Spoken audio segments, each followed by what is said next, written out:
Hello everyone, notes card में आप सभी लोगों का स्वागत है। और आज हम डिस्कशन करने वाले हैं साइलेंट फीचर ऑफ फार्माकोपिया, जो कि फार्मास्यूटिक्स चैप्टर नंबर 1 का थर्ड लेक्चर है।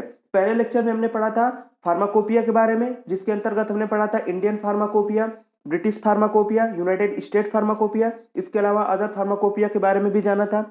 इसके बाद हमने सेकेंड लेक्चर में पढ़ा है history of pharmacy, pharmacy in industry और फार्मेसी एज अ कैरियर। ये सारी चीजें हम पढ़ चुके हैं। अब आगे हम पढ़ेंगे साइलेंट फीचर ऑफ फार्माकोपिया। ठीक है, अब साइलेंट फीचर ऑफ फार्माकोपिया, अगर इसकी इंपॉर्टेंस की बात करें तो ये हमारा जनरल पॉइंट होता है। ये फार्माकोपिया के जनरल पॉइंट्स होते हैं जिन्हें हमें याद रखना बहुत ज़्यादा ही जरूरी है, क्योंकि ये कभी भी पूछ लिए जाते हैं। ठीक है, तो ये चीज़ें याद होना बहुत ज़्यादा जरूरी है, ये इसकी इंपॉर्टेंस है। और कभी कभी एग्जाम में भी पूछ लिए जाते हैं साइलेंट फीचर ऑफ फार्माकोपिया, इसलिए इसकी इंपॉर्टेंस बहुत ज़्यादा है। आज की इस वीडियो में हम silent feature of pharmacopoeia complete discussion करेंगे। तो आइए हम वीडियो को स्टार्ट करते हैं। तो सबसे पहले हम जानेंगे साइलेंट फीचर ऑफ फार्माकोपिया में IP is published in continuing pursuit of mission of IPC to improve the health of the people through ensuring the quality, safety and efficacy of medicine। Indian pharmacopoeia को publish करने का सबसे main motto क्या था, और सबसे पहले इसको पब्लिश कौन किया था? तो इंडियन फार्माकोपियल कमीशन, यानी कि इंडियन फार्माकोपिया कमीशन द्वारा इंडियन फार्माकोपिया को लॉन्च किया गया। और इसका मेन मोटो था कि इम्प्रूव द हेल्थ को इम्प्रूव करना and ensuring the quality, safety and efficacy of drug. और जो हम मेडिसिन बना रहे हैं या ड्रग बना रहे हैं उसकी क्वालिटी अच्छी होनी चाहिए, उसकी सेफ्टी अच्छी होनी चाहिए और उसकी एफिकेसी, मेडिसिन की वर्क करने की शक्ति जो है वो भी ज़्यादा होनी चाहिए। इन सारी चीज़ों को बढ़ावा देने के लिए हमने इंडियन फार्माकोपिया को बनाया। इंडियन फार्माकोपिया में बेसिकली यही ड्रग के बारे में दिया गया है कि जिससे ड्रग को क्या हम क्वालिटी उसकी बढ़ा सकते हैं, सेफ्टी बढ़ा सकते हैं और इफिकेसी बढ़ा सकते हैं। ये सारी चीजें फार्माकोपिया में डिस्कस की गई हैं। ठीक है, नेक्स्ट पॉइंट हम पढ़ेंगे Indian pharmacopoeia contains procedure for analysis and specification for the determination of the quality of the pharmaceutical substances, excipient and doses form. यानी कि इंडियन फार्माकोपिया में हम एनालिसिस करते हैं, किसी भी ड्रग के बारे में एनालिसिस करते हैं कि उसकी क्वालिटी को हम कैसे डिटरमाइन कर पाएंगे। बहुत सारी टेक्निक है जो आगे हम आप लोगों को बताएंगे। बहुत सारी टेक्निक होती है जो कि हम ड्रग की क्वालिटी को डिटरमाइन करते हैं कि ड्रग की क्वालिटी अच्छी है या नहीं है। ये सारी चीजें हैं। फार्मास्यूटिकल, कोई भी फार्मास्यूटिकल सब्सटेंस हमारे लिए यूजफुल है या नहीं यूजफुल है, ये फार्माकोपिया में बताया गया है। इसके अलावा एक्सिपिएंट, यानी कि दो चीज, ड्रग किससे बनी होती है? ड्रग का मतलब होता है दो चीजों से मिलकर बना होना।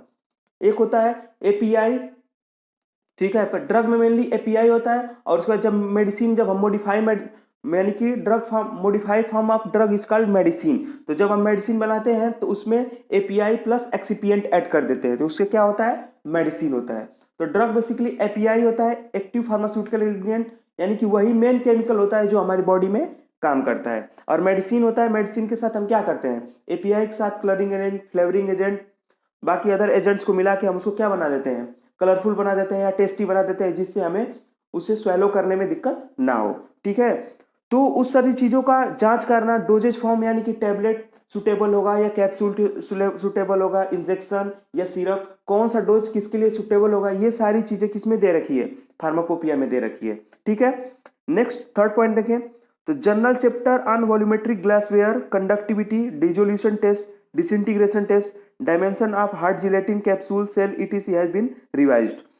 तो इंडियन फार्माकोपिया में क्या किया जाता है? जैसे जैसे नए नए इक्विपमेंट आते हैं तो उसको क्या किया जाता है? अपडेट कर दिया जाता है। ठीक है, जैसे कि वॉल्यूमेट्रिक ग्लासवेयर है, वॉल्यूमेट्रिक ग्लासवेयर में जो भी कोई नया इक्विपमेंट आया या कोई नई चीजें उसमें टेक्निक आई तो उसको क्या कर दिया जाएगा? नई फार्माकोपिया में अपडेट कर दिया जाएगा। और उसी के अकॉर्डिंग हमें क्या करना होता है? एक्सपेरिमेंट परफॉर्म करना होता है या कोई भी कार्य करना होता है तो हम उसी के अकॉर्डिंग करते हैं।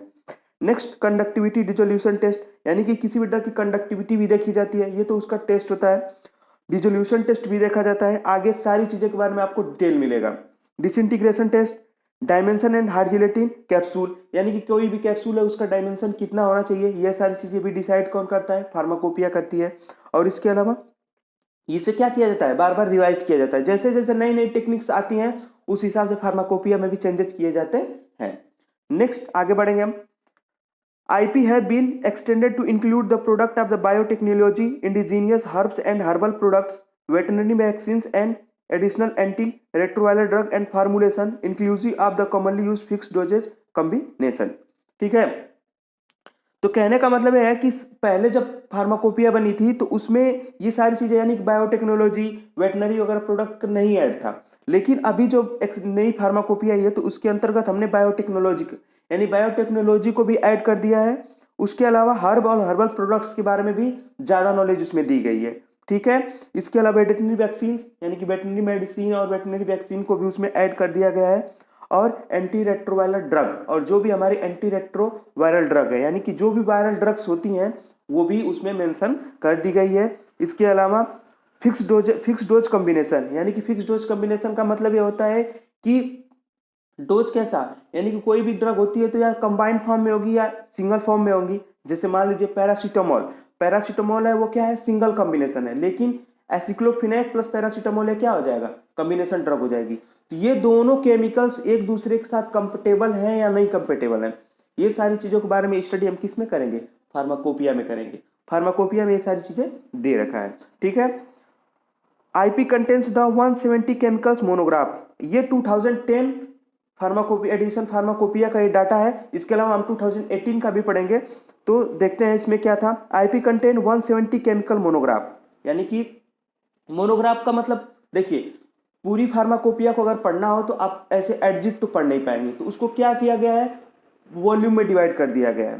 3 वॉल्यूम में, यानी 2010 की जो फार्माकोपिया थी उसको 10 यानी 3 पार्ट में डिवाइड कर दिया गया था, वॉल्यूम 1, वॉल्यूम 2, वॉल्यूम 3। अब वो वॉल्यूम भी क्या होते थे, ज़्यादा होते, तो वॉल्यूम को भी पढ़ना क्या था, थोड़ा मुश्किल था, इसलिए उसको मोनोग्राफ में कंटेन कर दिया गया। यानी मोनोग्राफ का मतलब क्या होता है, छोटे छोटे समझ लीजिए एक पॉइंट की तरह या छोटे छोटे पेजेस की तरह जिसमें हम आपको जल्दी स्टडी कर सकते हैं। ठीक है, यही यही रूल आप अपनी स्टडी पे भी लगा सकते हैं। बहुत बार क्या होता है कि हम बहुत सारे सब्जेक्ट लेके एक ही साथ बैठ जाते हैं और कंप्लीट कुछ भी नहीं होता है। तो सबसे पहले बेसिकली आप अपना मेंटलिटी फैक्टर चेंज कीजिए, यानी कि ज़्यादा सब्जेक्ट होंगे यानी कि आपको ज़्यादा उस पर खर्चा करना पड़ेगा मेंटल, तो इसलिए आप पहले उसी सब्जेक्ट को लीजिए जो आपको समझ में अच्छी तरह से आता है। यानी कि एक एक चैप्टर अगर कंप्लीट करते जाएं या एक एक सब्जेक्ट कंप्लीट करते जाएं तो धीरे धीरे आप सारे सब्जेक्ट कंप्लीट कर लेंगे। लेकिन एक ही बार आप पूरे सब्जेक्ट को लेकर बैठ जाते हैं तो आप कोई कतई भी कोई सब्जेक्ट कंप्लीट नहीं कर पाएंगे। ठीक है, तो ऐसे ही सेम फार्माकोपिया के साथ हुआ था। अगर फार्माकोपिया की आपको कंप्लीट बुक दे दिया तो आप नहीं पढ़ पाएंगे। इस प्रकार उसको मोनोग्राफ वाइज डिवाइड कर दिया गया है और उसको मोनोग्राफ वाइज पढ़ाया जाता है या बताया जाता है, जिससे आपको इजीली समझ में आ जाता है। ठीक, तो IP के अंतर्गत 170 केमिकल मोनोग्राफ दिए गए हैं, 15 हर्बल मोनोग्राफ हैं, 10 blood and blood related products के मोनोग्राफ बनाए गए हैं और 6 biotechnology monograph, 3 pharmaceutical monograph, 2 vaccines and immunoserum monograph, 14 veterinary and non biological product monograph. तो ये मोनोग्राफ बनाए गए थे किसमें, 2010 फार्माकोपी में। अगर ये याद हो पाता है तो अच्छी बात है, नहीं तो अभी 2018 के जो मोनोग्राफ ऐड हुए थे यानी कि जो जो एडिशन हुआ था वो याद करना बहुत ज़्यादा जरूरी है। इसके लिए तो मैं नहीं ज़्यादा कहूँगा, लेकिन उसके लिए कहूँगा कि उसको याद करना बहुत ज़्यादा जरूरी है, जो हम आगे अभी डिस्कस करने वाले हैं। नेक्स्ट आगे बढ़ें। Indian Pharmacopoeia monograph for an official substances are preparation included the article definition, description, identification, packaging, storage, specification, impurities, assay and specific test, one or more analytical procedure for each test, acceptance criteria, other requirement etc। तो Indian फार्माकोपियम जो monograph बनाया गया है उसमें देखिए particularly क्या discuss किया गया है, यानी कि किसी भी सब्सटेंस, कोई भी सब्सटेंस या उसकी प्रिपरेशन के लिए हमें क्या क्या करना पड़ेगा, यानी कि उसकी पहले सबसे पहले डेफिनेशन दी गई है। ठीक, उसमें उसका डिस्क्रिप्शन दिया गया है, कोई भी सब्सटेंस है उसका पहले क्या दिया गया है, डेफिनेशन दिया गया है, डिस्क्रिप्शन दिया गया है, उसका आइडेंटिफिकेशन कैसे कर सकते हैं उस सब्सटेंस का, उसके बारे में बताया गया है, पैकेजिंग के बारे में बताया गया उसका पैकेजिंग कैसे होगा, स्टोरेज कंडीशन क्या होगी उसकी, स्पेसिफिकेशन क्या होगा, इम्प्यूरिटीज क्या होंगी उसमें। ठीक है, उसमें कौन कौन सी इम्प्यूरिटीज शामिल है, ऐसे एंड स्पेसिफिक टेस्ट उसका क्या होगा, यानी कि उसको स्पेसिफिक टेस्ट क्या होगा उसे पहचानने के लिए, और उसके analytic procedure for each test, और टेस्ट के लिए कौन कौन सी चीज़ें रिक्वायरमेंट होगी, कौन कौन सा केमिकल की जरूरत होगी, ये सारी चीज़ें किसमें दी गई हैं, फार्माकोपिया में। और इसके अलावा acceptance criteria and other requirement में भी बताया गया है उसमें फार्माकोपिया के बारे में, फार्माकोपिया में। ठीक है, तो कोई भी सब्सटेंस आप स्टडी कर रहे हैं तो उसकी कंप्लीट डिस्कशन या कंप्लीट स्टडी आपको फार्माकोपिया में मिल जाएगी।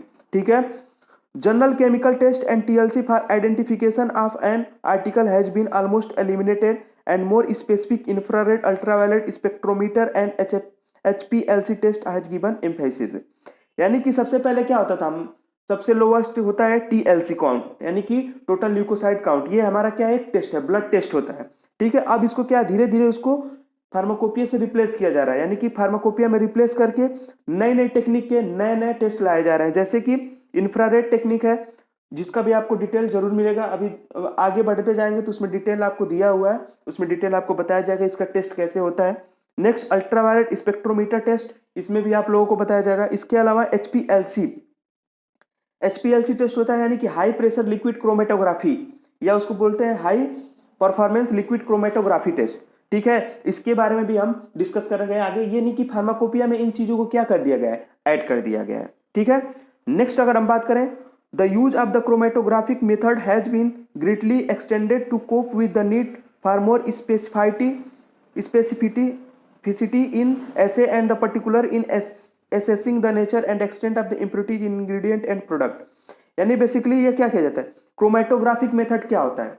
क्रोमेटोग्राफिक मेथड वो होता है जो किसी सब्सटेंस से किसी से केमिकल्स को या किसी इम्प्योरिटीज को सेपरेट किया जाता है। जैसे कोई भी केमिकल ले लीजिए, उससे सेपरेट करना है, उससे केमिकल को सेपरेट करना है या उससे कोई भी इम्प्योरिटी उसको सेपरेट करना है, तो हम कौन सा मेथड अपनाते हैं, क्रोमेटोग्राफिक मेथड होता है।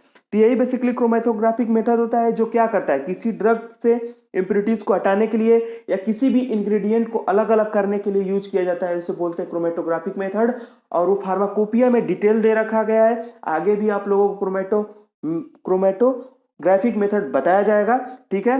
नेक्स्ट अगला पॉइंट पढ़ते हैं, for controlling the microbial quality of the medicinal product maintenance preservation identification disposable of the microorganism has been revised and pyrogen test have replaced by the bacterial endotoxin in the parenteral preparation, ठीक है।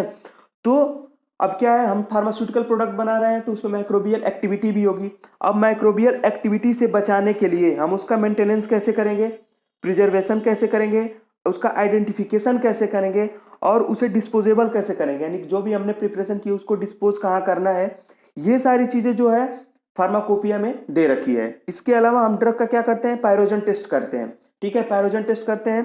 अब उसको क्या धीरे धीरे replace कर दिया गया है नई टेक्निक यानी बैक्टीरियल इंडोटॉक्सिन यानी बीईटी के साथ, जो कि पेरेंटल प्रिपरेशन में यूज किए जाते हैं। इसका भी आप लोगों को कंप्लीट जो इसका डिस्कशन है आप लोगों को आगे मिल जाएगा, ठीक है। अभी जैसे ओवरव्यू पढ़ना है, अभी इसके बारे में ज्यादा पढ़ेंगे तो वीडियो की ड्यूरेशन भी ज्यादा होगी और अभी आप लोगों को समझ में भी नहीं आएगी, ठीक है।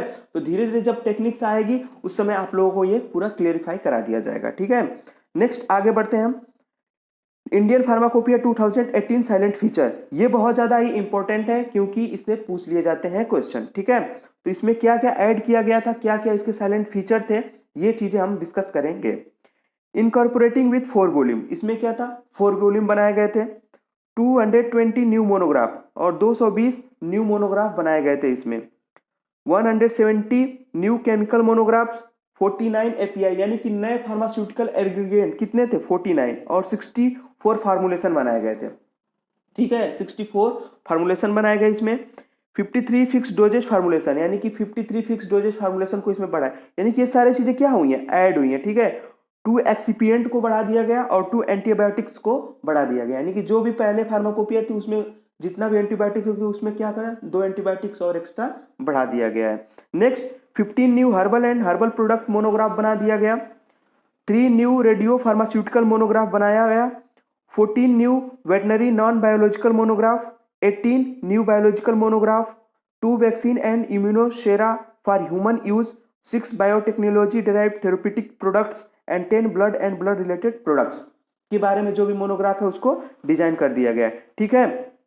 तो बेसिकली ये मोनोग्राफ होता क्या है, मोनोग्राफ आप लोगों को समझ में आया होगा। मोनोग्राफ का मतलब होता है कि छोटा छोटा एक पार्ट, माने कोई भी बुक है उसमें क्या, अगर कंप्लीट अगर हम 100 पेज की आप लोगों को बुक दे दी जाए डायरेक्ट पढ़ने के लिए तो आप नहीं पढ़ पाएंगे। उसको अगर हम पार्ट पार्ट में डिवाइड कर दें, यानी 10 पेजेस का अगर हम उसमें डिवाइड कर दें अगर उस बुक को, तो आप इजिली पढ़ लेंगे, ठीक है। यही मोनोग्राफ होता है। मोनोग्राफ में क्या किया जाता है, पार्ट वाइज डिवाइड कर दिया जाता है, ठीक है। इसी प्रकार आप स्टडी में अप्लाई कीजिए, अपनी स्टडी को भी अप्लाई कीजिए।